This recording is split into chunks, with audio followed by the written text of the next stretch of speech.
Not a game. We talking about practice. Now it's time for the takeover. Buckle up for Kobe Bryant. Kobe Bryant just sucked the gravity out of the target center. Not the game. We talking about practice, man. That third strike three. Dodgers have won it all in 2020. Oh, what a shot from Curry. Diggs, sideline, touchdown. The return to glory. Now it's time for the takeover. Well, Dick, here's the deal. I'm the best there is, plain and simple. I mean, I wake up in the morning, I piss excellence. If you ain't first, you're last. And there you have it, folks. It is episode 152, and I don't know if you saw the intro of the Dodgers winning the World Series in 2020. I got to update that, baby, because the Dodgers won it in 2024. Let's go. Shout out to all my baseball fans. If you're Yankees fans, I'm sorry. I don't feel bad, but I'm sorry. And then I got to shout out my man, Sean DeVille, that makes it happen behind the camera. It is episode 152, my man. It's been a couple weeks, but how you been? I've been good. Good to see the Broncos in the college football playoff poll on Tuesday. That was a poll I cared about on Tuesday. I completely agree. Yeah, enough with all the election stuff, dude. That's what I wanted to see as well. Yep. Number 12, super exciting stuff. And you know, it's not about us, though. Nope, never is. Sean, never is. It never is. We actually have a very special guest today, and he's actually a wide receiver on the Boise State football team, formerly number 7, but now number 3, Latrell Caples. Yep. Nice to be here. Happy to be here, man. Welcome to the Takeover. And from Lancaster, Texas, Lancaster High School, 3-star prospect coming out of high school. And so you graduated in that spring of 2020, if I did my research right. And so you committed to Boise State, though, in October of 2019. And so rewind a little bit. It looks like you made some official visits.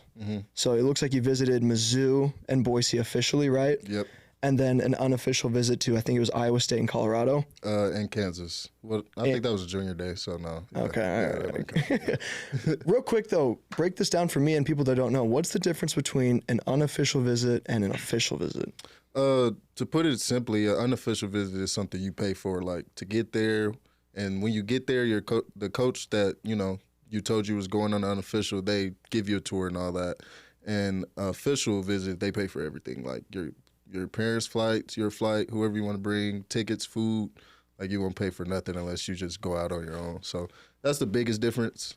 And, yeah, you kind of meet way more people on official visit, too. Like, you have a host. You also have a host with one of the players. On the unofficial, you're not doing none of that. Official, you'll have a host. They'll take you around. And, yeah, that's pretty much the biggest difference. Okay, because it kind of sounds like, big picture, it sounds like an official visit is like a hard sell. And then like an unofficial is kind of like a soft sell. It's like, I mean, we're interested, but like, Yeah. If you go on the unofficial and they don't want you on the official, then you might as well get that school out of your radar. Okay. Because they probably really don't want you. Okay. And is that what you kind of learned compared to the unofficial and the official? Yeah, that's kind of what I learned. Because, well, when I was first going through it, I'm not thinking like that. But, like, now, I feel like I know the whole game. Like, if I have a son, I'm going to make sure he knows the whole game. So, I mean, that's pretty much simple. Okay, and so all that was through 2019, so you weren't really affected by the COVID. But I wanted to ask this. So, you balled out your senior year.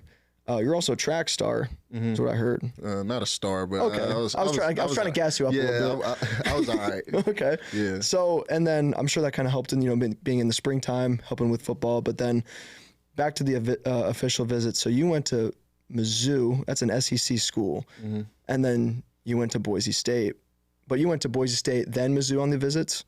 Yeah, Boise State, then Mizzou. Boise State, then Mizzou. So what separated Boise State, a Mountain West school, from an SEC school like Missouri? I kind of just felt more love when I was here. Like, it was the people, my host at the time was Darren Usher, and he was like so energetic. And I just messed with that a lot. So just being around him and meeting everybody. And then I had an old high school teammate.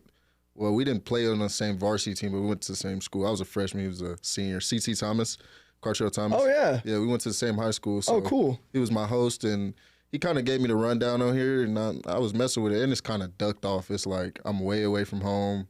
Like I kind of liked how it was just quiet and it's way more safe here, so it's cool. Okay, and so when you were on your visit at Missouri, after seeing Boise State, were you kind of like, oh, like this could work at Missouri, or were you just seeing everything? You're like, you know what, like, Boise State's just still the one, because you took 2 weeks to make your official commitment. What was like the selling point after both those visits? Well, when I went to Mizzou, I actually really liked it. Like I liked the whole vibe, the team, everything about it. But what was crazy was when I was actually finna commit there. When I went to commit, the coaching staff got fired. Like they were getting fired. They knew they were getting fired in the middle of the season. So the position coach never hit me back. So that's really what it was. And then I was just like, those were my top 2. I didn't think I needed to go on any more visits. I thought about going on an official to Illinois and Wazoo, but I was like, nah. That's a lot. And then they weren't like really good schools in their conference. Mizzou wasn't at the time either, but it was an SEC school, so it was different. So just being able to see Boise and see how good they are, that's really why I came here. Like I like winning above anything else. Like I love my stats, but they win the most. They had the most winning team, so that's really why I picked here. And obviously Mizzou didn't take me. Okay, so yeah, that's interesting. So so you commit officially October 17th, but then COVID hits.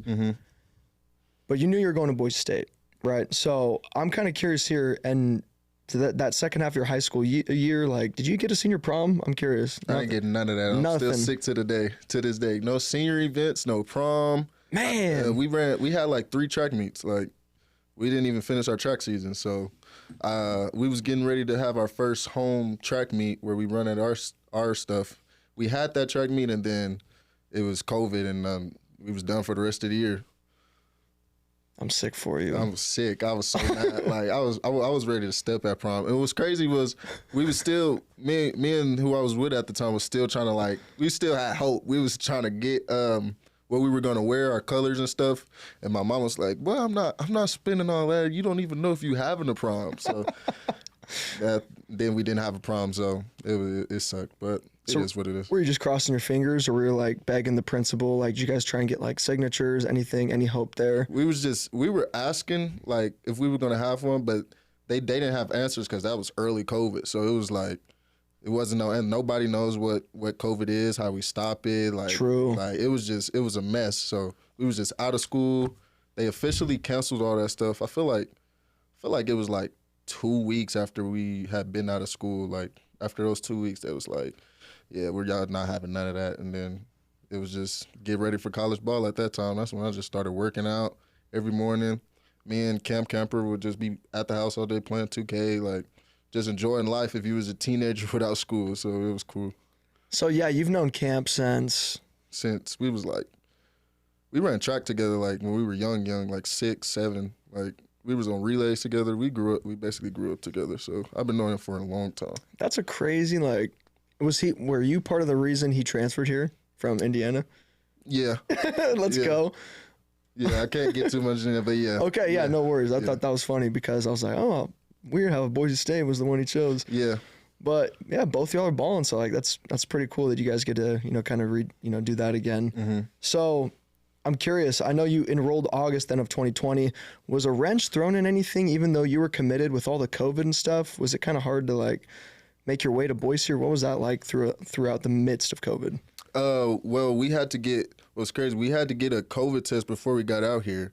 And I felt like I had COVID. So I got the test.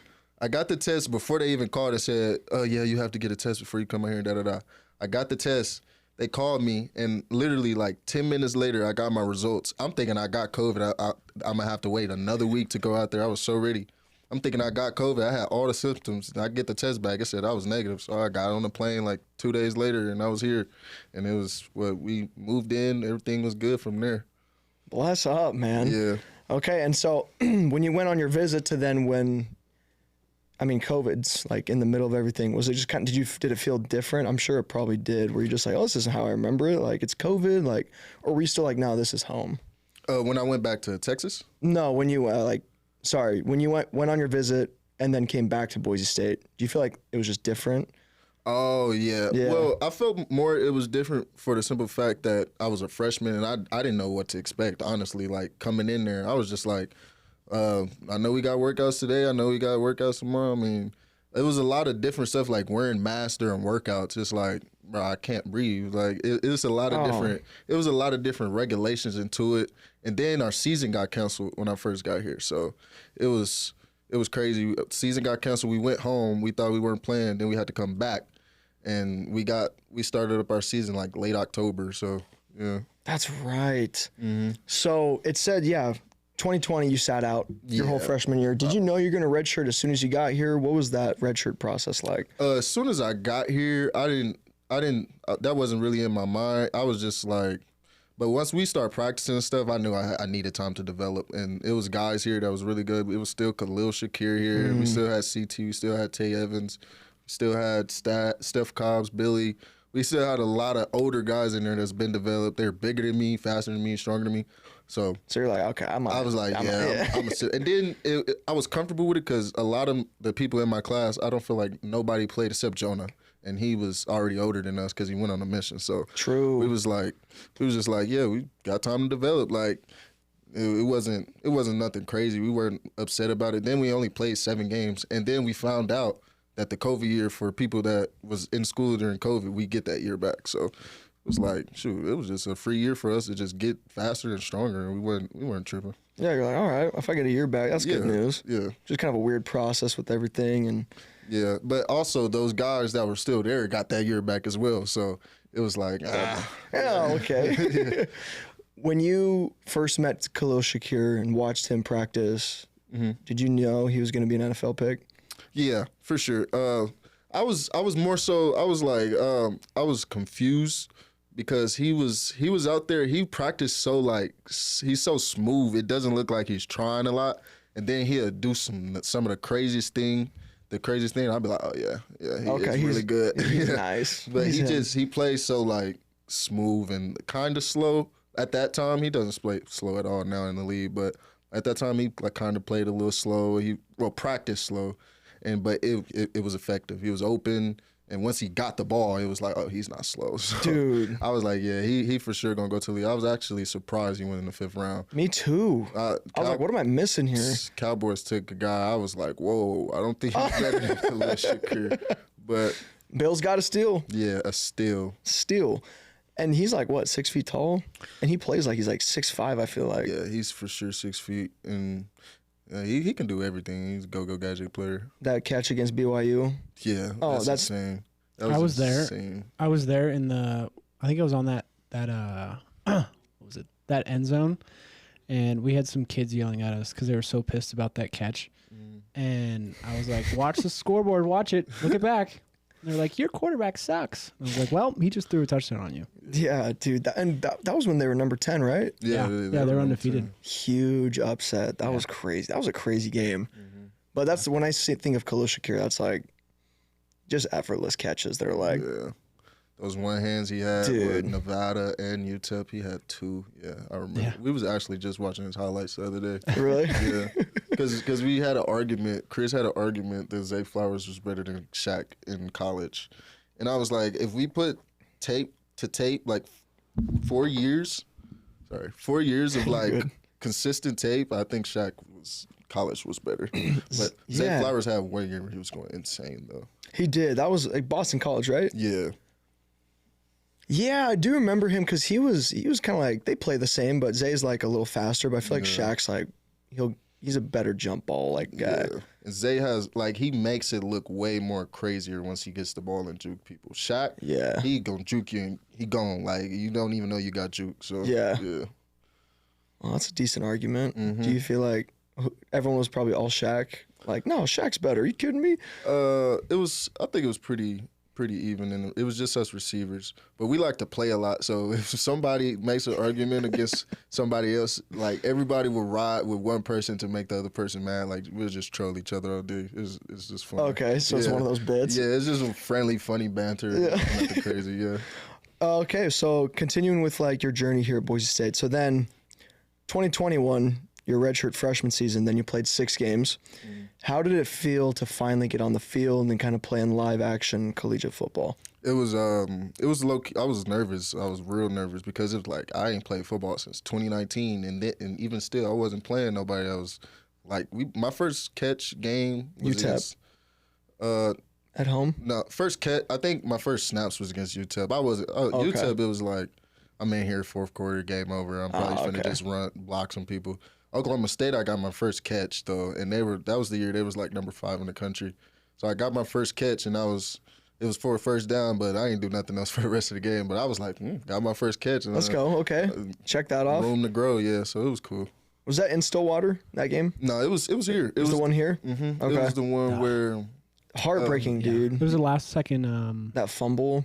Yep. I think, man. Yeah, that's the one I was just going to talk about. It was the fumble where Rodley Wimpy picked it up and scored. And they didn't. Yeah, The refs. they blew the whistle when he Wasn't was it- already Oh, at the that's 15-yard right. line. Yeah, Didn't they call targeting on JL too? not that game. No, that's the No. game he dunked. I was gonna say he 80 freaking that's his career highlight, Yeah. dude. At least in college, dude. That was the one where that's that crazy hit. JL made some crazy hits. This one in practice. Oh my goodness. In practice. Yeah. Talk to me. It's like it was like a chip flat by one of our tight ends, and he gets out, he chips, he gets to the flat, he doesn't see JL head like this. As soon as he turn around, boom, his guardian cap was on top of his head like this. It was the funniest. Like it was one of those ones where I screen recorded myself so I could just watch it on my phone. Like it was a highlight of my own. It was crazy though. Yeah, he was something else, and he's getting snaps in Denver, which is cool. Mm-hmm. He's These special teams crushing on special knocking teams. people out, yeah. Yeah. So then, your freshman year under your belt, I'm sure that kind of felt good. I know you mentioned you were nervous, and so then 2022, your sophomore year, you play all 14 games, you lead Boise State in receptions, receiving yards, and tied for first in touchdowns. Having a year like that in like your second year playing, how'd that feel? It was great. It kind of felt like I arrived. Like I knew I could have did more, but then again, I look back at it and I'm like, all the situations we had to go through that season, our coach getting fired, our starting QB leaving 4 games into the season, we started 2-2 with a loss to UTEP. It was like, ooh. Oh man. I was like, this might be a rough year, but then got Cutter. We turned the whole thing around, and with me having the stats that I had, and we still had George, Ashton, and Taylor Green in the backfield. I was like, okay, I've had a pretty good year for a guy that just got in here. So I was just grateful and blessed that I was out there being able to make an impact and get Boise back to that winning stature. Because I think we went like 10-4 that year, and if you, I think so, yeah. yeah, if you count when Cutter got there, what were we like 11 and not 11? What? Take those 2 games out. I forgot the record, but we were like 8-2, 8-3. We lost to BYU in the championship, so Yeah. it was cool. And you still had Cobbs and Bowens. Like, Yeah. you still had a pretty good squad that you We had a made lot of that guys. huge leap. I think we still had OJ, the left tackle. Oh, Yeah, we still had JL. We had a lot of guys. And the team was good that year, and it was fun to be productive and a leader and receiver on a good team. So Yeah. it was like I was real grateful. you're like, for okay, that. I can do this. Yeah, I was like, next year is gonna be crazy, but And then 2023, unfortunately, with the Achilles, summer workout play, back right, end zone. When you felt that pop, what was going through your head? First thing was I thought somebody threw a water bottle at my shoe. That was crazy.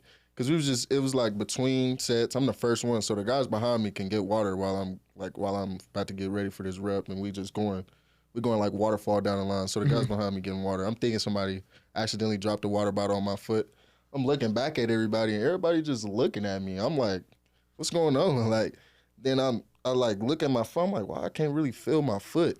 And then like I was thinking about we had a guy that went here that ruptured his Achilles, Taquan Tyler. He ruptured his, and he told me, like, I just remembered how he told me it happened and what hurt. And I was like, that's what I did. And then I'm just sitting there, and I'm like, man, I can't walk. They bring the truck over here. They take me inside. I got a limp all the way to one of the rooms in there. I flip a table. I'm so mad because I know what happened. Like, I know this is like a lot of months to. I didn't know exactly at the time how many, but I know it was like I can't do summer workouts. I for sure can't do fall camp.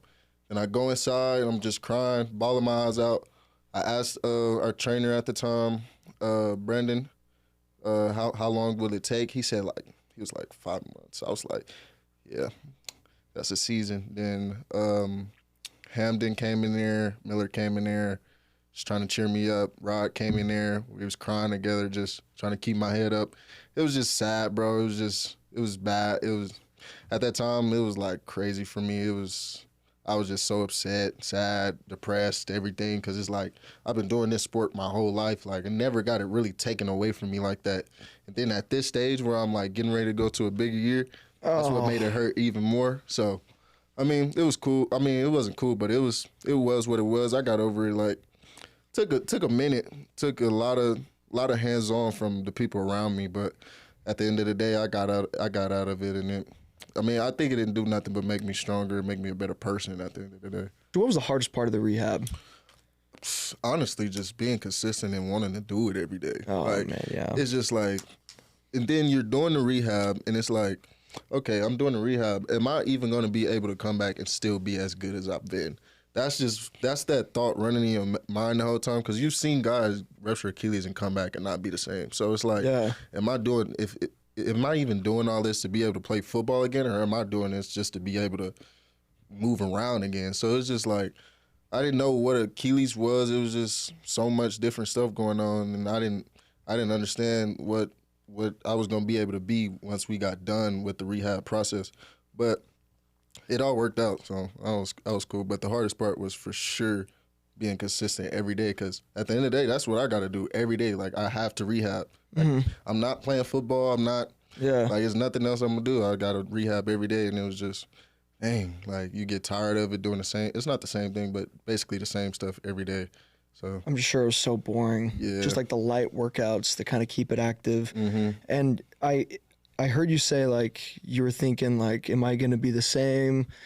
Were you contemplating, like, just calling it? Oh, yeah, for sure. Really? Yeah, for sure. I was definitely contemplating calling it, like, a month. Like, when I tell you that first month was so bad for me, like, that's what I mean. Like, I didn't want to play football. I didn't want to go to school. I'm like, good thing it was the summer, because if it was in season, I would have got kicked out of school, because I couldn't. My mind was not in the right place to be in a college university at the time. Who was the biggest mentor to you at that time?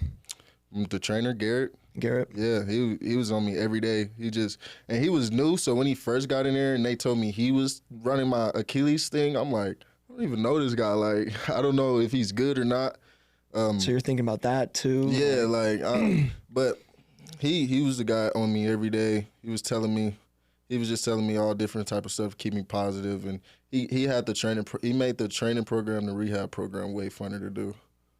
Good, thank goodness. Yeah. So you finally did it. Mm-hmm. You get on the field against Georgia Southern, man. How did that feel? It was so cool. I was in the locker room getting ready to cry, like, right before we got out, because I was just so thankful. I was just praying. I was just so thankful that I was able to do it again. So got out there. And it was just football at the end of the day. I mean, I did go through fall camp, and I did spring, so I was like, shoot. So you're warmed up. I've played football. Like, I know I can play football still. So went out there and we dominated. Like, as an offense, that was my first time being here, and we put up 50 points in the game. And it was my 5th year here, and I've been here for 5 years. And we played, like, way worse teams than Georgia Southern, where we should have put up 50. But we got out there, we put up 50. We looked like a good offense. We was firing on all cylinders. I mean, Ashton did score 6 touchdowns at the that too, but it was just Sayer had 2. It was a fun game for me to be back on offense, and we dominated and executed like that. There's a lot of areas of growth in there. It's the first game of the season, but being able to put up 56 points in my first game back and having a decent game, I had like 86 yards. That was probably at the time tied for like the most yards I had. Mm-hmm. And I honestly think that was what I ended with my last game. Now that I just think about it, Frisco Bowl, I think I had like 86 yards that game in the bowl game. So that's crazy. I had 86 in the Georgia Southern game. So on 5 catches too. That's really solid. Yeah, that's solid. Yeah. And so I know you mentioned Ashton. Mm-hmm. What, 6 touchdowns? You're watching this guy run up and down the field. I mean, you've seen him for the past 3 years. Mm-hmm. I mean, what's it like having a guy like Ashton Jeanty, having him right next to you on offense? It's grateful. You just know, like, at any given moment, like he's going to score. Like it's like you out there blocking, you like, okay, I got to block forever because who knows what he's doing while I'm not looking. Because Right. I can't be watching him. Sometimes I do. I ain't gonna lie. Like if my dude not trying to go tackle him, I'm over there like just peeking in the back trying to see what he's doing, and just being able to see how much of a home run hitter he is. He can't get tackled by one person. It's just crazy to actually watch because you grow up, you want to win the Heisman, you want to be cold, you want to play in the playoff, and I have a guy on my team that could possibly win the Heisman. Man, it's just so cool to me. Like it's so cool, bro. I can't even explain it because he's just a great dude. Like it's not like he's one of those cocky dudes that just walk around with his chest out. Like he's a good person, and being able to see like how hard he works and seeing it come to fruition on game day and just in his life is, I'm happy for him. Dude, I completely agree. I mean, you're right, and it's one thing to be like really good and kind of like puffing your chest out, but he deserves it, man. Yeah. Like he really does. And I guess from what I've heard, like it seems like he's not only like a good person and a good football player, but a leader. Oh yeah, for sure. Yeah, I know he's a running back, but does he ever kind of like talk to you about football with you being like a wide receiver and hype you up? Oh yeah, he hypes the whole team up. Like he's in the circle before every game. Like he makes sure that when we go out there, we're going out there to kill. And when he's in the middle of the circle, I'm all eyes, all ears, because that's a guy I want to lock in and focus to. Because the way he plays is like I need whatever he got, whatever get him going. I need that. So man, he's a great leader, great captain, great person, bro. Is there one memory that sticks out to you about Ashton? Like that you've seen him like at practice or like in a workout where you're like, okay, this guy's different? His 600-pound squat this summer was insane to see. I'm like, and he made it look so easy. Like I don't think I've ever seen him struggle with a weight, like no matter what weight was on the bar. That's what's crazy. And then it was one practice he hurdled 2 dudes at one time. He didn't stick the landing, but like he hurdled them. And then it was like another dude. I screen recorded it. I can show you after this, but please, two dudes, and he like low key almost landed it. And I'm on the sideline. I'm like, no way, I just seen that. And yeah, that's probably the one highlight. And then at practice, he sometimes like when he was freshman, we used to see him just boom out the gate. Like we like, ooh, ain't freshman like George, but we like George better than him. George Alani was cold. We was like George is better than him. Now, right? We like, oof. That boy Ashton is definitely crazy, yeah. Okay, that 2 at once. And there was another thing that NFL guy, did you see Saquon Barkley's reverse hurdle? Yeah. That I don't know how people do. I don't know how he did that. I never thought that was possible. Why would you pull that out in a football? You have no fear of that defense for you to do that. Like you don't care if you get popped or nothing. That's just so disrespectful. Yeah, that's coming off a spin move. Just goes nah. Yeah, I don't know what he was thinking. Like if I ever met him, I'm like, what are you thinking when you did that? Somebody probably asked him that in the interview. I gotta see it. I know, yeah, because it's probably at that point, it just seemed like he was like, let's just try it. Mm-hmm. Like, sure. Yeah. Saquon did some crazy stuff in college, too. I think the top three backs college all time, Ashton Jeanty, Barry Sanders, Saquon Barkley. I love that list. Yeah, that's a good list. McCaffrey, too, maybe? McCaffrey. Derrick Henry? Yeah. We need to get Ashton on kick return. Then he for sure over Saquon, but that's my 3. Wasn't that in the talks, getting him at kick return, or what happened there? I mean, he works back there with us. I feel like this is my scenario. If I was a coach, I feel like if he's having like a crazy game and we're up like 2 touchdowns, he got like 2 touchdowns. He got 2 touchdowns rushing already. Heisman game, big game. Let's put him on kick return. Situationally, let him see if we can 6 it, and then that's like okay, yeah, he's insane. Kick return touchdown. Yeah. And I do want to stress this too. So I guess as the season's gone on, especially, I did want to talk about the game you just had with San Diego State. Mm-hmm. Dude, 3 touchdowns, 90 yards, 6 catches, bro. I mean, you could probably say that was your best game of your career. That was the best game of my career. How did it feel to get a hat trick, dude? Oh, it was great because it was also easy. It was like all of them was the second and third one was because they were so worried about Ashton, especially the second one. Like I've never had a touchdown in my life that wide open. So, but it was a grateful moment just to see how all my hard work, all this rehab stuff, everything to just come to fruition with those 3 touchdowns in front on the blue made it even crazier seeing everybody cheer for you instead of just seeing sad faces when you finally score. Yeah. But it was fun. 3 touchdowns in the game. I haven't did that since high school. It was 5 years ago. So I was just grateful and blessed and happy that all my teammates was happy for me, my coaches, and more importantly, we got the dub. So I was happy for it all. And I think, how do you feel about this last year with all the years that you've had at Boise State with just how this offense feels, your wide receiving core, your O-line, quarterback, running back, and even Dirk Cutter? Do you feel like this is just like the best that you've ever had it? Or how do you feel about like the squad that we have this year? Yeah, the most important thing, I feel like this is one of the most closest teams I've been to. I like outside of football, like in the locker room, everybody talks to everybody. Like nobody is beefing with nobody. Like we really, like everybody in the locker room really loves each other. And then this is like the most well-rounded, good squad that we have. Like we have good old linemen, we have good receivers, we have a great running back, great quarterback, defense is good. Like, but I think what's really helping us is that we play for each other for real. Like, we play for our coach, we play for each other, and we just trust each other. Like, I think that's the biggest difference is, like, we love each other so much we don't want to let each other down. So we go out there every Saturday or Friday and just dominate, play physical, and play fast. So I think that's the biggest difference with this team from all the other teams to me. And you mentioned you play for the coach first. I find that very interesting. And you've been around Spencer for 4 or 5 years, right? Did you, before he got hired, when you ever like spoke to him, did you know he was going to be a head coach eventually? What was your vibe that you got from Spencer Danielson? I don't know if I thought he'd be a head coach eventually, just because like me and Coach D, we wouldn't have like long conversations. Like it'll be, "What's up, Trell? How you doing?" 'Cause like, he'll really check on me, like see if I'm good, see if I'm okay. But he was a defensive coordinator, and I was an offensive guy that was just a receiver. So it was like he didn't really talk to me that much. But it wasn't like because he didn't want to. It was just because we didn't see each other that much really often. But when he did see me, it was just checking up on me, seeing if I was good, asking about the family. Like I always knew he was a great person. So like having a great person as a head coach first is great because when he's out there telling you what to do, you know it's coming because he really wants what's best for you. It's like, you know, he's a great person. It makes you just buy in even easier, huh? Mm-hmm. It's way more easier because it's like, you know he's not going to let you down either, and you don't want to do the same to him. So that's pretty much. Question, Latrell Caples. So you were number 7, and now recently you switched to number 3. I'm curious, was there any motive behind switching the number to number 3? Simply, Malachi asked me first, and then I would have just gave it to him, but he offered me 3 pair of shoes, and I was like, "Here, you got a number."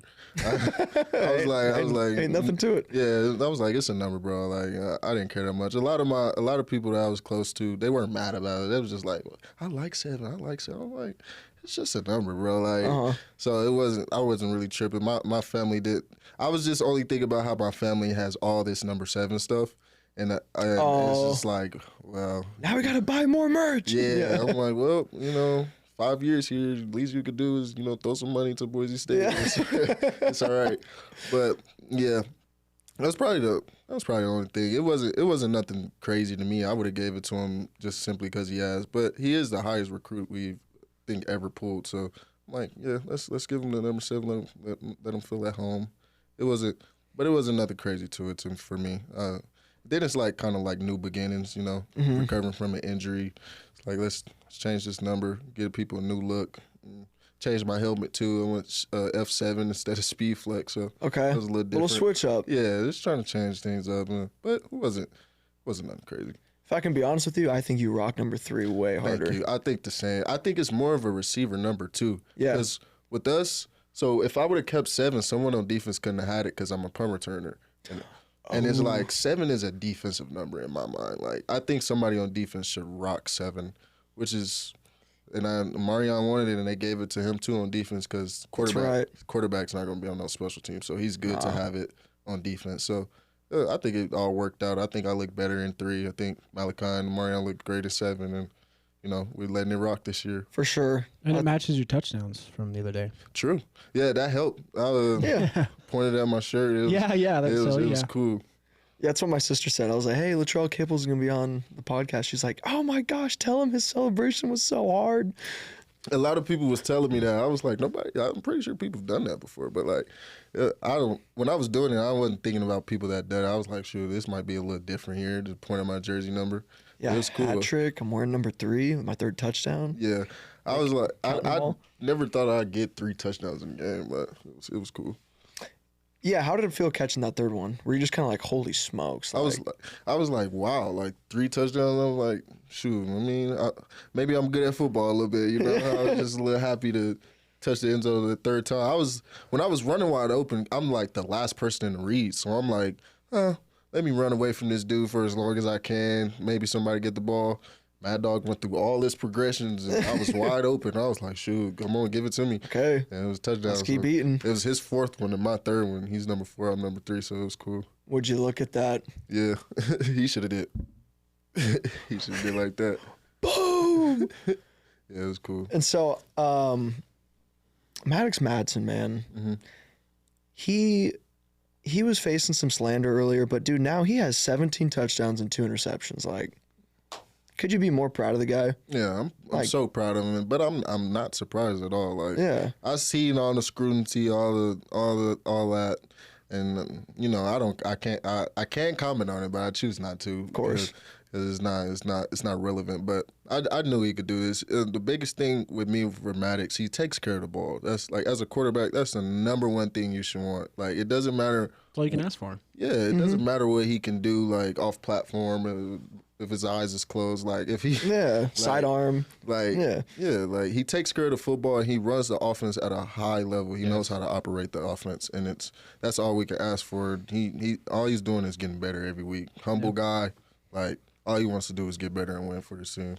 That's huge. Yeah, Can't really ask for much more. Yeah, I mean, doesn't take any sacks, doesn't turn it over. It's like, what else? I mean, what else he's do we low want here? key. Come on, he's low key a dual threat. Like, I was gonna say he's got wheels. yeah, he's fast. I know. I see him just go. He hit 22 miles per hour. Did he really? Yeah. Did he? Yeah. I did not see that. He love that. almost pulled his hemi, but Was it the UNLV run? I think so. Yeah. Dude, what was that, like 60 yards? Yeah, he could have scored. Ashton was like, damn, okay, I got to start blocking. You could kind of tell. He's like, okay, we're going. Man, we was on him because he should have scored, but I know, because, I think he kind of did like a little weave or something like that. And I was like, it was like him, Ashton, and another dude. He could have let Ashton get that block and ran that way. hit the corner. Yeah. Yeah. And then I was behind him. I think it was Prince. If I seen him hit that way, I would have came and caught him. We would have escorted him into the end zone. We was on him about that, but he's good. Dual threat quarterback. From my eyes, I'm curious. At Allegiant Stadium, does that turf just feel different? It looks different. Yeah. It makes you feel like you a little more bouncy for sure. It's like it feels way different. And just being inside feels different because that was my first time ever playing inside. Like, we went to the LA Bowl, but I didn't play. But playing inside it just feels so different. But like once you get to playing football, it's football at the end of the day. So really think about that after you do the walk on the field at the beginning. It's just like this turf is different, but gotta get used to it. Because just at least like at first glance, I'm like, dude, that looks just so nice to walk on or like play on. But it's definitely way more soft. Okay. Favorite uniform combo at Boise State that you've ever worn or seen?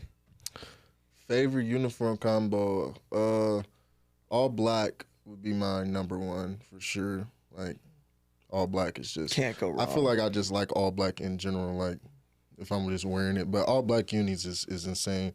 Then I'm gonna have to go. Excuse me, I have to go. Black, blue. So we wore it at Frisco Bowl 2022. Okay. Yeah, I think they might have wore it last year against San Jose. I think it was San Jose, but okay. I really like that one. I think you're too. right. And then my third one, underrated. A lot of people don't like it. All orange. I'm gonna say it. I just like all orange. I feel like they don't like it because our accessories, like in person, you could tell like it's a different orange, but like on TV, you can't tell at all. So I think it looks really good on TV, especially with the chrome decal. It's my favorite one, my top 3. Any love for anything white? I like white, but it gets dirty. True. Yeah. Yeah. All white is cool. White on blue. It's just, I feel like it's just too white on orange. Like, it's not too much. Because when we do wear white, it's away. So it's like white on orange, white on blue. White. It's just white on something instead of like when we wear like blue and white. I love our white helmets too. Like our white helmets are cool. Especially the script blue. Oh yeah. I like the helmets white, but our combos we wear with white is not that crazy to me. Not as good as my top 3. True. Yeah. Yeah, that's a good 3. Yeah. And I feel like the uniforms here, they just don't miss. Yeah, they don't. We They're got so great. many combos we could do. I've been trying to vouch for a couple, like with my teammates. I haven't told Dale and them yet. Yeah, I'm not. I know we have it all laid out already, so it's like Really? it's no point of even trying that. But I think I have a couple in my head that I want to try, or just I want to see somebody wear it and see if it looks good. Just be like, this could work. Yeah. Yeah.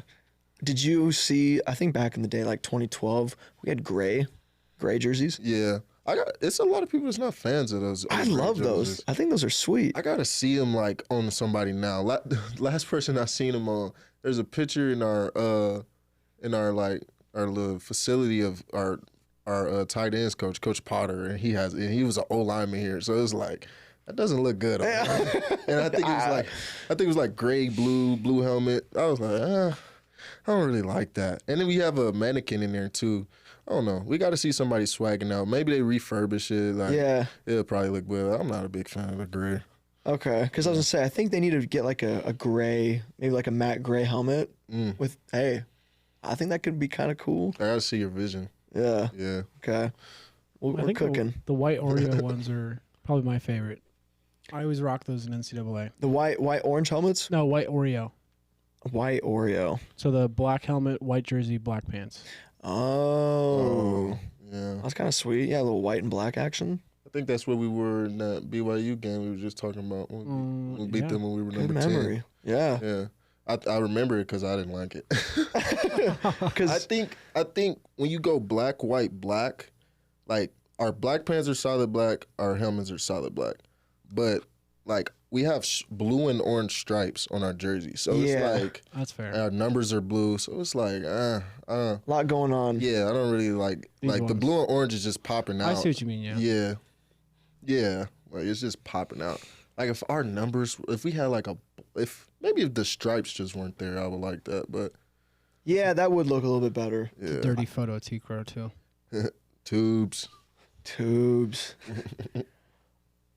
Yeah, I could. Yeah, and then maybe like chrome face mask. I don't know. Maybe I'm asking for a lot there. He like chrome. Yeah, I do. Why I think. is everything chrome? Yeah. You know what helmets I missed was the black helmet with the orange Bronco, the Halloween helmets. Sick uniform I think combo. I remember those. I think I've seen those before. Yeah. It's like the chrome orange. Those were sick. I man. thought we were gonna go orange this last game, but I guess it was since the day after Halloween. It was like, because we usually go orange for Halloween. But, Yeah, that's what I thought too.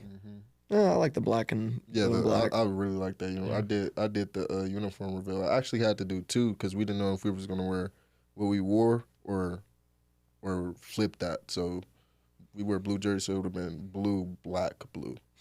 Oh, okay, Yeah. gotcha. That's the Frisco Bowl. Yeah, the Frisco Bowl one. Yeah, that's what Okay. that's what we were thinking. I had to do both uniform reveals, but we ended up going with the one we wore, and that's the one I would have picked. I think Tube actually texted Lou and was like, "Yeah, this the one we want," and Bet. we wore it. Captain, you got that type of motion. True. That is very true. Yeah. Pre-game rituals. Are you big with that? Do you have any secret sauce you like to do before the games? I'm not. I'm a guy that's like I've been playing football for so long, and we literally practice every day. I'm like, it's nothing extra I have to do. It's like a job like a job that I really enjoy. So it's like I don't have to do nothing extra to go play football. Like probably most I do, I study in the morning, like study what we got to do, get my foot massager out, make sure my feet feel good, do my same pre-practice warm up in the training room. Like I'm not a crazy guy on pregame rituals because it's like I don't want to psych myself up, and when in reality you're doing something you do every day and you've been doing it your whole life. So it's like don't try to overdo it just because it's a game today. Like you want to be more like intent, more like, urgent. But it's like, bro, I feel like I practice at a high level. I study at a high level. So at the end of the day, trust what you've been doing all week and just go out there and play fast. Yeah, because I know that's big with some people. Yeah, for with sure. The superstition, like, oh, if I do this, then we'll. Yeah, but I think I was like that in high school, and then it was like superstition is, I don't think it's a real thing because It just kind of wore off. Yeah, it wears off. So it's like, yeah, just go out there and play football, bro. You're good at it. You've been doing it your whole life. You practice, you train. Like, go out there and trust what you've been doing. Let's go. Yeah. I remember I got told about like the routines and superstitions and stuff. It kind of like locks you in, and like when you start doing these things, it like gets you in that mindset. Like, all right, it's time to play. Yeah. Maybe that's just me. It's mental. No, Yeah, I definitely understand guys that do it. Like, Yeah. I don't knock nobody that do it. I definitely understand it, but it's just like, yeah, football is football, bro. Don't try to overthink it. Yeah. But I definitely got music that I want to hear. Like in the morning, that's probably the most ritual thing I do. In the morning, I'm playing like some calm stuff, like some Hours in Silence by Drake. Something that's just, Okay. don't get too hyped up at 9 in the morning. You don't But it's play business. you don't play till 9 p.m. Then when it's almost game time, I'm listening to like Lil Durk, ESTG, murder music. So Okay. that's probably the most like ready to go kill somebody. Like Okay. that's the kind of mindset I flip into. So that's probably where I go with it, just the music aspect. Any Big X the plug in there? Nah, our strength coach loves Big X the plug though. He plays them every day. Only song I listen to is Texas. But I was gonna say you're Yeah. from Texas. Yeah. Yeah. Okay. Yeah. Okay. So you Drake guy? Drake, yeah, Drake in general. Like I'm listening to Drake every day. He's got all kinds Yeah, of. but before the game, I'm not listening to Drake because That's fair. I know he's not really like murdered. Like Yeah. Yeah. Yeah. 21 But Savage. Yeah. yeah, but I'm more Dirk, ESTG, T Grizzly, Future. Like that's Okay. what I'm listening to. But Drake is an everyday player. Like anything I'm going in that day, I'm listening to Drake. It don't matter. You a Young Thug guy? Yeah, I like Young Thug too. He's free. Yeah, he is free. 15 years probation. Mm-hmm. Yeah. It's kind of crazy news. That is crazy. I Yeah. thought if you got a RICO, you're done for. I was Like, gonna say I couldn't believe it. Yeah. Shout out that attorney. yeah, big bucks. Yeah. They get paid to do. He's gonna get paid. Did you see the video of him wiping his nose? I saw the screenshot of him. Like they did something. I was just like, "That's the guy. Yeah. That is the guy." He was like, they was like, what do you got to say to, I think like the defense attorney? He was like, good luck. And slimed his. Oh, That was funny. Then like, I think it was like 2 days later, 15 years probation. I was like, wow, he did his job. that's that's the man of the year right there. Yeah, for sure. He gonna take him a good trip after that one. Latrell, one thing that you have learned in being at Boise, what's one thing that you've learned in Boise that you feel like you'll carry on with the rest of your life? Kind of a deep question, but like as you've grown into a collegiate adult, anything that really sticks out? Being able to just build relationships with like everybody around you, because like at the end of the day, like football is going to end for everybody at some point, and a lot of the people we're around, like only one, like probably like 1% of us is going to make it to the league. So just being able to build relationships with guys that like probably not a star player, like just everybody on the team, even people around the facility, because you don't know down the line what those people can do for you. Like they can own a business that and you need help, they can help you out. Like it's not always beneficial to you, but it's also a lot of good people around here. So just being able to build relationships is what I've learned the most. And being hurt like really helped me learn that, and patience, like just being patient, because a lot of guys like nowadays they want everything now. Like they get on social media, True. Instant Quick gratification. dopamine. Yeah. Yeah. It's like I was like that my freshman year too. Like I see guys from my area playing early. I'm like, dang, I should have went there. I should have went here. I don't want to be here. I'm not playing. Da, da, da, da. But the biggest thing I learned was patience through that injury. It's like, just wait your turn. God got a plan for all of us. So that's really what I learned the most. Building relationships and just having patience. Amen. Yeah. And then what's I guess you know what do you want to do after college? I know the NFL's got to be the goal. I'm sure, but like eventually, like what's your dream other than football? I kind of want to be a pilot.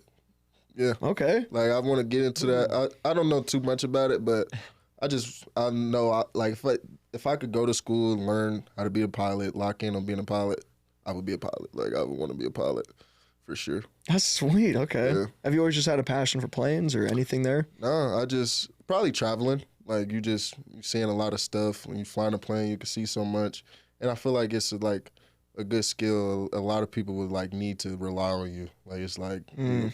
Like I got a big job to do today. Like I don't know. It's just something I would be interested in. Okay. Yeah. Cause I have a buddy. He just got out of pilot school, so he just did like his first flight, and he's making pretty decent money, and he loves it. And I don't know. And we're like, oh, he's the guy if we ever need to go somewhere. Yeah, so it's like a job. Like you can't really. It's a job I feel like I would enjoy too. It's not like a job. It's like I gotta go do this. Like yeah. So I feel like it's a pretty good career path. Yeah, and there's always gonna be pilots, Yeah. recession proof. Yeah. Yeah, and I wouldn't say it's easy. Like I know it's gonna be like once I do it, I gotta really like lock in and be focused. But I think I know I could. Like if I really put my mind to it. Okay. What would be like an ideal plane you'd want to fly? I don't even know too much about planes. Okay. I just know I want to learn. That's something I want to learn about. Like just being able to take off and land. Yeah, learn about planes, learn about being a pilot, like stuff like that. I'm pretty sure you can do something called the Discovery flight, and to an air what is it called? I think like an air. I'm sure you could do it here. I don't know if it's free or not, but a pilot will take you up and they'll like show you. Those like kind of like explain to you what it's like to be a pilot. Oh, I've heard about it. It's pretty cool. Okay, I'm gonna talk to you about that. Yeah, okay, that's pretty sweet. If you say you don't know if it's free, I saw it on TikTok. I saw it on TikTok, so I don't. That's as far as my knowledge goes. We'll look more into it. Yeah. Well, I think we've reached the end here. It's already been an hour. Oh, for real? For real. Yeah. Yeah. It's a good convo. Great people, great conversations. You for kidding me? Yeah. Yeah. We're Time just flew. building relationships. Exactly. Latrell. So, one thing I like to have the players do before we wrap up, anything you want to tell Bronco Nation, you can tell them into this camera right here, whether that's this weekend for Nevada, throughout the whole season. If there's just one message you want to give to Bronco Nation, what would that be?